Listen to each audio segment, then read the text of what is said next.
Alright. Thank you guys so much for tuning into today's video. Today is March 26th, 2025, and I'm going to be recapping a trade that I took yesterday on NASDAQ. It was the daily model, bullish, and yeah, let's just get right into the technicals just so you guys can see my insight on it and how I approached the trade. Alright, so this is the chart that was present March 25th, right? This is what I was kind of looking at whenever that whenever I saw, the trade, right? So, I'm going to draw your attention to this 12-hour time frame. And in this 12-hour time frame, we have a swing low, so the very lowest low here, and we have a swing high, right? And within a swing high and a swing low, we can create a dealing range. And in that dealing range, there are components. There are three main components that I want to draw your attention towards. So the first one is equilibrium. So essentially, equilibrium is the halfway point of that dealing range. And it separates two major, areas of a dealing range. One being discount and the other being premium. Premium is right here, the red shaded box. And what I want to, how I want to explain, I guess, discount and premium is think of it like a normal, a normal store. If you guys walk into a normal store, regular grocery store, and you guys see prices at a discounted level, right? Like you see let's just say you're looking for watermelons, and normally watermelons are $5. I don't know how much watermelons are, but let's just say $5 per watermelon, right? But whenever you walk into that store one day, the watermelons are at $2 uh, per watermelon, right? That would be considered a discounted watermelon, and you're more inclined to buy that watermelon because it's at a discount price, and vice versa for selling, right? Sellers, they're going to want to maximize their profits, so they're wanting to sell prices at the most optimal, the most high price that they could, right? Because their returns would be higher if their prices are high. And so that's kind of the idea of premium and discount here, right? And so the idea for this trade, the higher time frame objective for this trade, is that prices should trade into the premium of this dealing range to have a better sell order. And what made me more confident that we're going to trade into this premium of this dealing range is how we closed here on the daily candle. So this candle right here is the daily candle for Monday, right? And based on how we close here on this daily candle, the easiest assumption that you could make is that you want to see prices take out previous day high, right? It's an up close daily candle, and it's the easiest assumption is that previous day high is going to be taken. And so you're anticipating, or I guess what I was anticipating for Tuesday's price action was that we should manipulate lower into some sort of fair value gap here, and we should expand towards previous day high because, like I said, notice how that daily candle is up close, it's bullish.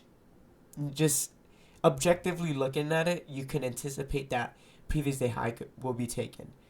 And so we should manipulate lower into a fair value gap, take out the daily high, and then expand higher towards the premium of the dealing range. And so that is the higher time frame objective. That's the model that's how I align myself with this order flow, right? The higher time frame objective was for us to retrace back into the premium of the dealing range. The model suggests is that we should go long already, right? It suggests that we're going to continue higher, and the higher time frame objective essentially is like a magnet, right? We should take out previous day high, but the magnet is still working. It still wants to draw prices towards the premium of the dealing range. And so with the higher time frame objective, with the model, now all I need left is a entry pattern. One thing that I do want to mention here is notice how I'm going from, you know, this dealing range here on the 12-hour time frame onto the daily, and from the daily I'm going onto like the 4 hour, I'm going onto the 6 hour, I'm going to the 8 hour, or I'm going to go onto the 10 hour for an entry pattern, right? I'm not going from the daily straight onto the 1 minute time frame. There's no correlation there. And this whole concept is time frame alignment, right? I can get more into depth about what this, I guess, ideal is, but just know that you want to go from a time frame that's respective to that specific time frame, right? So daily, you want to go on to maybe the 4 hour. If your model is based off of the 15-minute time frame, then your entry pattern could be on the 1 minute time frame or the 5 minute time frame. But you don't want to go from a weekly model straight onto the 1 minute time frame. The analogy that I like to use is that imagine reading a book, or like whenever you read a book, right? You always read from page 1, page 2, page 3, page 4, straight to like accordingly. You don't ever read a book from page 1, you skip all the way down to page 50 and then you continue reading it again. You miss out on a lot of information, you miss out on a lot of plot. And that's not how you want to approach trading as well, right? Going from the daily, I go into the 4 hour. That's essentially the same thing as going from page 1 to page 2, right? All right, so getting into the trade here for Tuesday, like I said, my entry pattern is going to be this 10-hour fair value gap. So notice how this fair value gap here could be rebalanced and retraced into, right? It should be rebalanced and then respected to continue higher. And so let's see exactly what we did. So there's that fair value gap here. We trade into that fair value gap. Let me show you guys. So we trade into the fair value gap coming into the Asian session. We rebalance the inefficiency, and then we expand towards previous day high. Previous day high. I'm going to draw your attention to it once more. Is oh yeah, bye ma. Previous day high is wait Matt. Thì má muốn con làm cái video cho má ngày hôm nay hả? Nhưng mà tối làm hay gì? Ok, thì con làm một tối được. Tối đi, tí nữa tối ba về đi rồi gọi rồi ba chiều ba về rồi. Okay.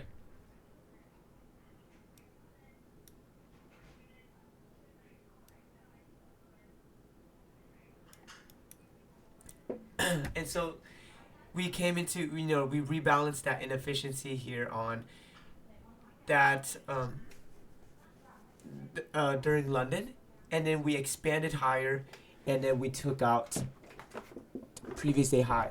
And here, if you guys watch the very first 15 minutes of my live stream, you guys could see me actually live in this trade, where after we took out previous day high, I moved my stop loss, to break even, and then I'm letting the trade run, right? I don't care if I get stopped out at break even or if we're going to continue higher towards that premium. Once we take out my model's objective, I'm moving my stops to break even, and I'm just letting prices do its thing. And so we expand towards the premium of that dealing range here on I think this is like during the New York PM session. But yeah, we continue to expand higher. We took out previous day high, and like I said, that expansion higher, that magnet is still pulling us towards the premium of the dealing range. And yeah, that basically concludes my trade, right? It's, very, very simple breakdown. There's not really much that I want to go into it, but yeah. So some of the key things that I do want to mention. So like I said, during this trade, I had a high time frame objective, I had a model, and I had an entry pattern. Every single one of my trades that I take will have these three components.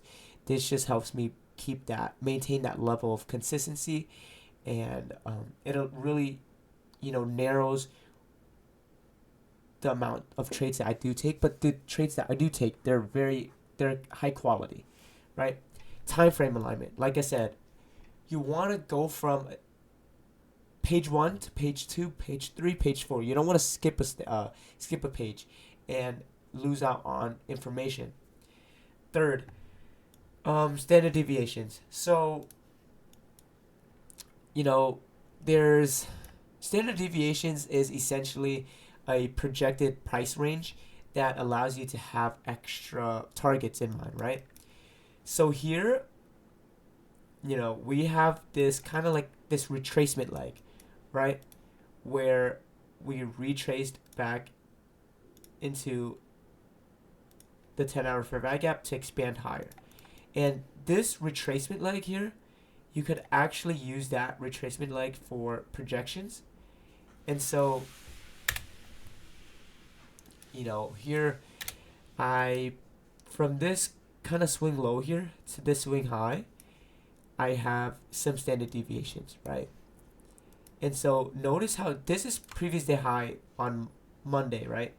Notice how previous day high, my model's objective, aligns basically perfectly with the negative 0.5 standard deviation.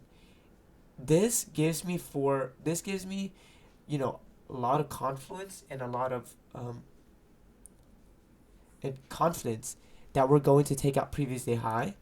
And then, -1, -1.5 could be used as standard deviations. -1.5 aligns perfectly here as well with the premium of the dealing range, as you guys can. Oh, give me 1 second.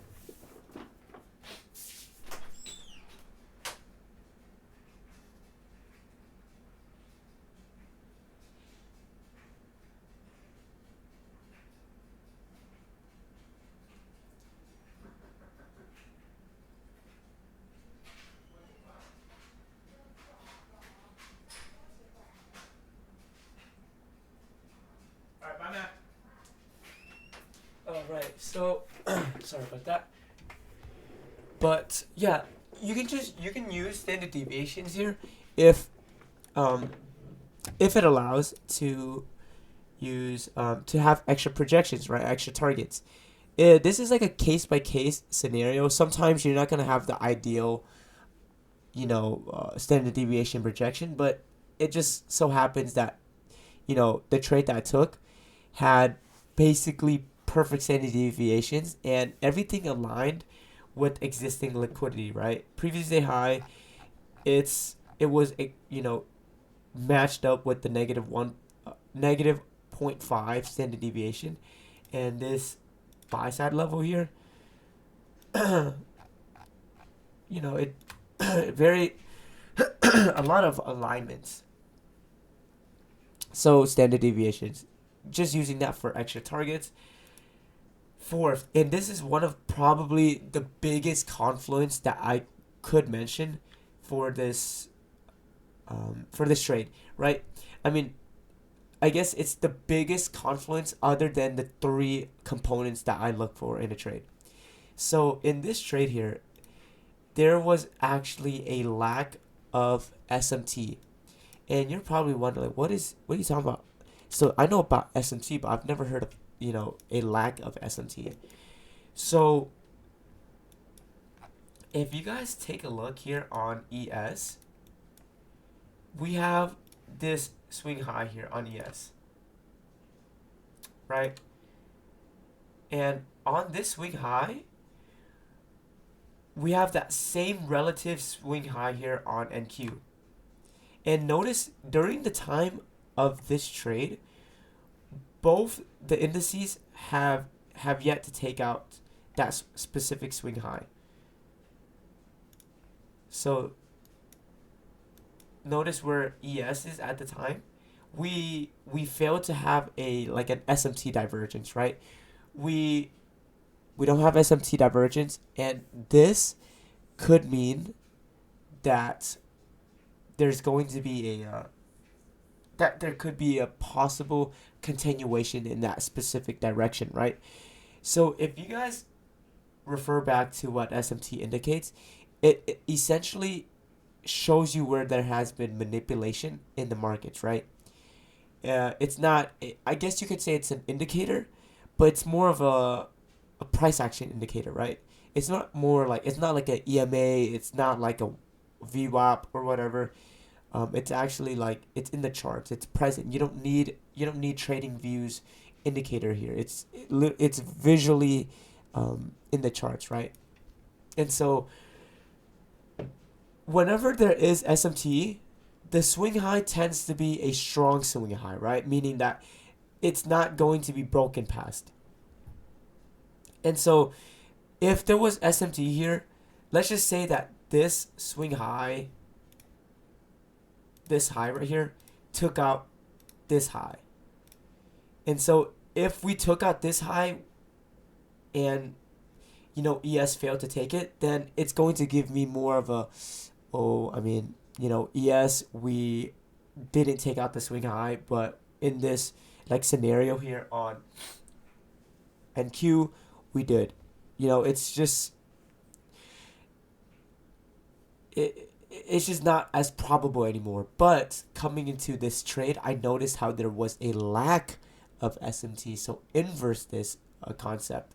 There was a lack of SMT, and because there's a lack of SMT between the markets, this allows for me to anticipate a continuation in that specific direction. And yeah, so that's one of the key components here. It's a daily model, so I'm allowing this trade to run for 1 day. So notice how I'm basing this trade here that I took on Tuesday. Notice how I did allow this trade to run for a whole day, right? Once we complete the objective, that's obviously when I close the trades. But if we didn't, I would have allowed this trade a entire trading day to complete the objective, because I'm taking it based off of the daily model. But let's just say if it was a 15-minute model, then I would have only allowed it 15 minutes to run. If it was a hourly model, I would allow it 1 hour to kind of play out, right? So it's a case by case, but just know that the amount of time that you should spend in a trade is based off of the model, or I guess for my strategy at least. And sixth, notice how the 5-week order flow is bearish, but I was able to trade that. But I was able to take a trade that was bullish. So this requires me to show you guys what's happening here on the 5-week time frame. So the 5-week time frame here. This is the 5-week candle that was previously created. And so the way that this 5-week candle closed, the easiest assumption that I could make is that we're going to probably, notice the way that I use my words there, probably anticipated, right? It's not clear, it's not, we're going to take out the 5-week low. It's just higher probability. right? But with the way that we close here on this 5-week time frame, my easiest assumption that I could come up with is that we're going to take out the 5-week low. So here I'm actually bullish for the next 5 weeks. Or did I say bullish or bear? Or I'm bearish for the next 5 weeks. But notice how I was able to take a, I guess you could say a bullish setup. And so if you guys go onto the weekly time frame and the daily time frame, you guys will notice how the weekly time frame here, this is the previous weekly candle. It's not bearish, right? It's kind of neutral, so I can't really rely on the weekly time frame. But the trade that I took was based off of this candle right here, and it's a bullish candle, right? So I understand that the 5-week time frame is bearish, but the daily time frame is telling me that, hey, we don't be too focused on the macro perspective. The daily time frame is essentially telling me, hey, currently right now in prices is telling me that it wants to take out previous day high. It's not suggesting lower prices, it's suggesting higher prices for that specific time frame, right? And it's a I guess it's a harder concept to explain, and I don't really want to spend too much time on it for a video, for just a trade recap. But yeah. And so that essentially wraps up my trade from yesterday. I was able to grab, let's see, so 100 points. So I was able to essentially grab 170 points from where I entered into where I exited, which is the premium of the dealing range. And yeah, that's going to wrap it up for me for today's video. Thank you guys so much for tuning in, and until next time, be safe.